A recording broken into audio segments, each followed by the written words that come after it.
Sampurasun. Semoga kita semua selalu dalam keadaan sehat, selamat, ceria, dan bahagia selalu. Tema kali ini saya ingin membahas mengenai dosa.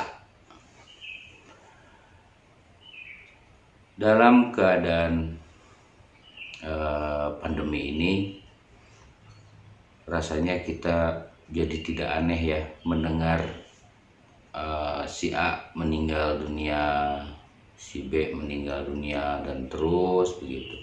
Apalagi kalau kita membuka di media sosial, ucapan bela sungkawa itu setiap dibuka ada ucapan bela sungkawa, dibuka lagi ucapan di bela sungkawa. Lama-lama kita jadi terbiasa mendengar atau membaca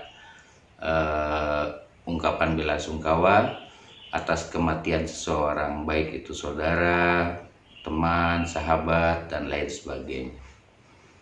Nah, ada satu hal yang kebanyakan orang takut tentang kematian yang diakibatkan karena dosa.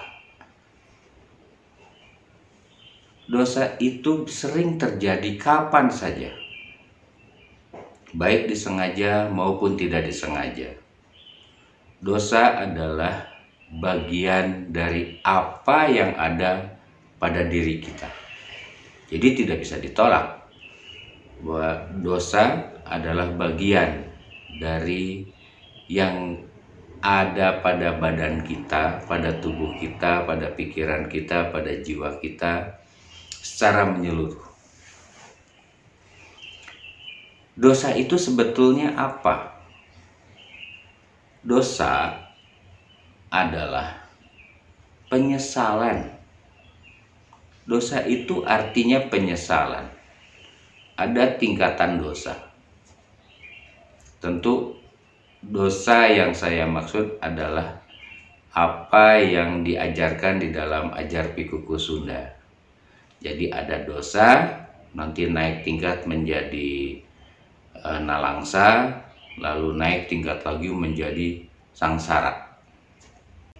Yang pertama, yang terendah, dosa sebagai sebuah penyesalan itu bisa masuk lewat mata, lewat telinga, lewat mulut kita, lewat perilaku kita, dan lain sebagainya.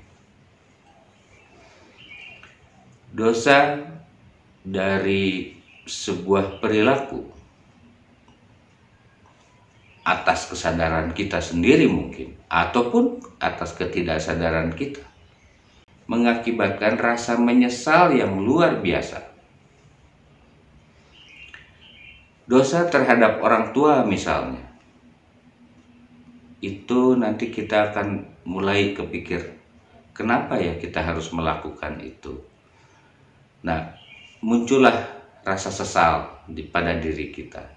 Ketika kita menyakiti orang lain, muncul rasa penyesalan itu. Jika penyesalan itu semakin meningkat dan tidak bisa terhapuskan, tidak mudah dilupakan, berarti dosa sudah naik ke tingkat nalangsa, yaitu membuat jiwa kita tidak tentram, jiwa kita tidak nyaman, tersiksa. Kemudian kalau itu berkelanjutan, maka dia akan naik ke tingkat sangsara, atau dalam bahasa kawinya sering disebut samsara. Dalam bahasa Sangsakertanya disebut samsara. Samsara adalah sebuah proses penyesalan yang mengakibatkan kerusakan, baik secara fisik maupun secara mental. Bisa menjadi gila, artinya itu kerusakan pada jiwa kita, pada pikiran kita. Ada lagi yang menjadi rusak secara tubuh. Tubuh kita rusak, baik itu organ bagian dalam maupun luar, itu diakibatkan karena samsara. Nah, samsara inilah yang paling berbahaya. Bagaimana kita bisa melepaskan diri dari dosa itu atau dari penyesalan itu? Nah, di sini kita diperkenalkan dengan istilah meminta maaf. Kepada siapa meminta maaf itu? Yang pertama tentu saja meminta maaf kepada diri kita sendiri. Kenapa? Kita harus menetralkan. Ingat bahwa tidak ada satu kejadian tanpa sebab. Pasti ada sebabnya. Kita terlibat ataupun tidak terlibat, tapi yang jelas ada penyebabnya. Mau besar, mau kecil, toh namanya sama saja. Ada sebab sehingga ada akibat. Nah, untuk itu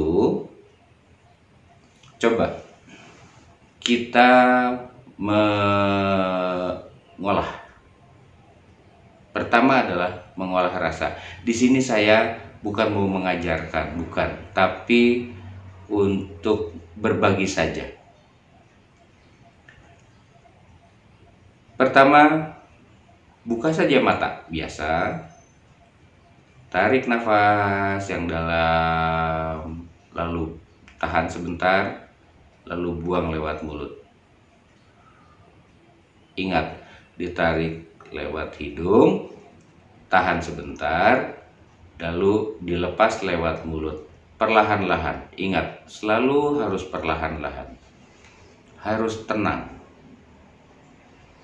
Kalau sudah siap, tutup mata. Tutup mata kita. Lalu biarkan nafas itu berjalan. Jangan dipikirkan lagi nafas yang dari hidung lalu dibuang lewat mulut, ya. Apalagi ditarik lewat hidung, disimpan di bagian tengah. Nanti dulu. Bernafas saja seperti tadi. Tarik nafas pelan-pelan. Buang lewat mulut pelan-pelan. Tarik nafas. Ingat, setiap tarikan harus ada jeda. Artinya ketika kita menarik, jangan ada tekanan ya. Biarkan ada jeda dulu sebentar. Nikmati jeda itu. Lalu buang. Buang perlahan. Tahan lagi sebentar. Nikmati jeda itu. Tarik lagi. Nah, ini dilakukan pertama tadi sambil membuka mata. Mau 5 kali, mau 10 kali, sampai merasa nyaman. Kalau sudah siap, tutup mata. Tutup mata kita. Lakukan lagi seperti tadi, pernafasan. Kalau sudah siap, berhenti melakukan pernafasan yang tadi. Nafaslah seperti biasa. Hanya tarikannya coba tarik lebih dalam. Jadi tarik lewat hidung, keluarkan lewat hidung juga, seperti normal, nafas normal aja. Sampai kita merasa santai. Gambar apapun yang muncul di kepala kita, biarkan.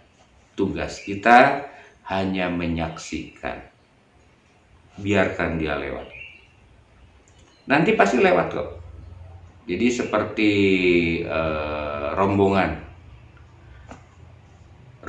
mobil yang lewat gitu. Terus itu kita perhatikan, terus kita perhatikan. Itu yang disebut melihat dengan mata. Kalau sudah siap, mulai kita mendengarkan. Dengarkan dan jangan ada yang ditahan. Dengarkan apapun yang masuk ke dalam telinga kita. Mau suara jangkrik, mau suara motor, mau suara apapun, bahkan suara yang keluar dari dalam hati. Biarkan, biarkan, biarkan dia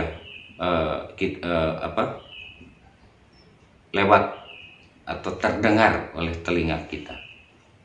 Jangan pernah merasa terganggu. Ingat ya, jangan merasa terganggu. Biarkan, relakan mereka. Nikmati dalam semua kesadaran kita. Setelah itu, mulut. Kalau sudah siap, pindahkan ke mulut fokusnya. Rasakan mulut kita. Jika muncul perkataan, tentu bukan ngomong begini, tapi perkataan yang pernah kita ucapkan kepada seseorang, misalnya pernah menghina orang dan lain sebagainya. Rasakan mulut kita, jangan takut, biarkan, terus dibiarkan. Kalau sudah siap, ayo kita pindah ke bagian tangan kita. Rasakan tangan kita. Rasakan senyaman mungkin. Hingga terasa bahwa, oh ini tangan. Kalau sudah siap, ingat, nafasnya tetap masih sama. Nafas yang biasa saja. Kalau sudah siap, mulai rasakan bagian, bagian tempat kita duduk. Atau bagian pantat kita lah gitu. Waktu kita tarik nafas, kita merasakan tubuh kita ringan. Kemudian ketika kita membuang nafas, kita merasakan tubuh kita mulai memberat. Rasakan dan rasakan terus. Sampai kalau kita sudah siap, ayo turun ke telapak kaki kita. Rasakan sekali. Oh, ini telapak kaki kita. Selama ini pernah merasakan telapak kaki, atau dalam keadaan sadar kita merasakan, oh ini telapak kaki gitu. Artinya kita menyapanya. Seringkali orang lupa. Tiap hari dipakai berjalan, tapi kita lupa dengan kaki kita. Kalau sudah siap, ayo naik lagi. Naik ke bagian tengah. Naik ke bagian tengah, rasakan paru-paru kita. Dia mengembang, kemudian dia mengempis, mengembang lagi, mengempis lagi. Terus sampai kita bisa merasakan. Ingat ya, kata kuncinya adalah merasakan. Dari mulai tadi, mata, telinga, mulut, ya, kemudian tangan, kaki, dan lain sebagainya. Terakhir adalah coba kita rasakan seluruh tubuh kita. Rasakan seluruh tubuh kita sehingga betul-betul merasakan bahwa ini saya. Ini saya. Kemudian kalau sudah nyaman, rasakan kenyamanannya, betapa nyamannya. Setelah itu baru mulai kita kembali. Kalau sudah siap, buka mata, lalu lakukan pernafasan seperti tadi. Tarik lewat hidung dan lepaskan lewat mulut. Tarik lewat hidung, lepaskan lewat mulut. Nah, lalu apa yang terjadi? Coba rasakan apa yang terjadi pada diri kita. Kita sudah mulai merasa nyaman sekarang. Nyaman sekali. Kita sudah mulai merasa tenang. Lalu bagaimana dengan si dosa tadi? Ingat, semua orang itu membawa karmanya masing-masing. Semua orang harus melakukan karmanya masing-masing. Ketika kita melakukan proses karma itu, ayo isi dengan dharma atau kebaikan. Kita ganti karma itu dengan kebaikan. Lalu si dosa ini mau nempel di mana? Dosa, kalau diibaratkan itu dosa itu penyesalan itu nempelnya di jiwa. Nah, biarkan dia menempel di jiwa untuk sementara waktu. Lalu jika kita latih dan dengan penuh kesadaran bahwa ini semua bukan kehendak kita. Bagaimana mau bilang kehendak kita? Ini semua adalah sebuah perjalanan karma, sebuah hukum. Sadari itu. Lalu siapa yang membuat kita hidup? Nafas. Jadi, ketika kita menarik nafas, melepaskan nafas, disitulah kita menyaksikan begitu banyak hal kita lupakan atas diri kita. Maka pantas kesadaran kita tidak pernah naik. Dari kesadaran yang semakin dewasa, semakin tinggi, maka muncullah kebijaksanaan. Dosa yang sudah kita lakukan, ya sudah, lewat. Nggak ada penebusan dosa. Nggak ada dosa ditebus. Tapi imbangilah dengan dharma, dengan kebaikan. Yang sudah terjadi, sudah lewat. Dan itu kita akan tebus ya di kehidupan yang akan datang. Yang jadi masalah adalah rasanya.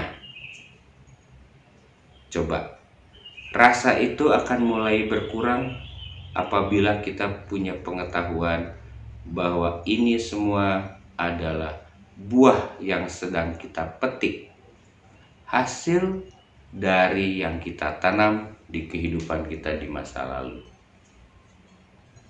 Ayo sadari itu, nikmati semuanya. Tidak ada hidup tanpa masalah. Kita hidup itu untuk menyelesaikan masalah. Jadi, dosa adalah penyesalan. Dan setiap penyesalan pasti memiliki rasa atau mengandung rasa. Usahakan dosa di tingkat yang pertama, yaitu di tingkat dosa. Jangan sampai dia naik ke tingkat nalangsa atau nelongso. Usahakan semampu mungkin jangan sampai dia naik ke tingkat sangsara atau samsara. Karena itu akan merusak seluruh kehidupan kita. Rusak mental, rusak pikiran, rusak juga tubuh kita. Maka kehidupan ini akan menjadi sangat menyiksa. Itu sebabnya dosa sering dianggap sebagai sebuah siksaan. Siapa yang menyiksa? Kita sendiri. Diri kita sendiri yang menyiksanya. Berapa kadar dosa? Tergantung. Kalau kita misalnya membuat seseorang menjadi sangat hidupnya tidak enak, biasanya kita akan merasakan sesuatu yang tidak enak sekali. Mulai pelan-pelan melepaskan diri dengan ilmu pengetahuan yang tadi, bahwa hidup ini untuk membayar karma, atau setiap orang sebetulnya sedang memetik buah hasil yang ditanamnya di masa lalu. Jadi jangan aneh. Saran saya, apapun yang terjadi, jangan dianggap aneh. Karena semua sudah harus begitu adanya. Tidak bisa ditolak, tidak juga bisa diinginkan. Setiap hari berjalan begitu saja, terjadi begitu saja. Itu sebabnya leluhur kita mengatakan eling lan waspada. Jaga kesadaran dan jaga kewaspadaan. Semoga apa yang saya sampaikan bisa terpahami dan mulailah untuk menghilangkan rasa berdosa. Kurangi itu. Saya tidak membahas dosa versi keyakinan yang lain, tidak. Ini versi dari keyakinan di Ajar Pikuku Sunda. Ayo sama-sama kita perbaiki diri kita. Jangan berbuat yang akan menimbulkan penyesalan. Selesaikan semua. Selesaikan apa yang bisa kita selesaikan ketika kesadaran kita masih sangat bagus, sebelum semuanya terlewat. Semoga kita semua berhasil membersihkan dosa yang ada di dalam diri kita. Ingat, dosa adalah rasa bersalah ya. Salahnya ya tetap, tapi rasanya yang kita hilangkan. Perilaku dosanya itu tetap dan tidak bisa diapa-apakan. Nanti kita tebus lagi di kehidupan yang akan datang. Yang paling penting sekarang adalah mulai mengurai rasanya. Mulai mengurai rasanya, karena rasa itulah yang akan menyiksa diri kita. Ayo kita berlatih terus, berlatih dan terus berlatih. Tidak ada yang tiba-tiba hilang begitu saja. Dilatih. Begitu yang bisa saya sampaikan. Semoga berguna dan giat berlatih. Bersihkan diri kita dari rasa bersalah. Rasa bersalah ya, bukan salahnya, bukan kesalahannya, rasanya yang harus kita bersihkan. Rahayu, rahayu.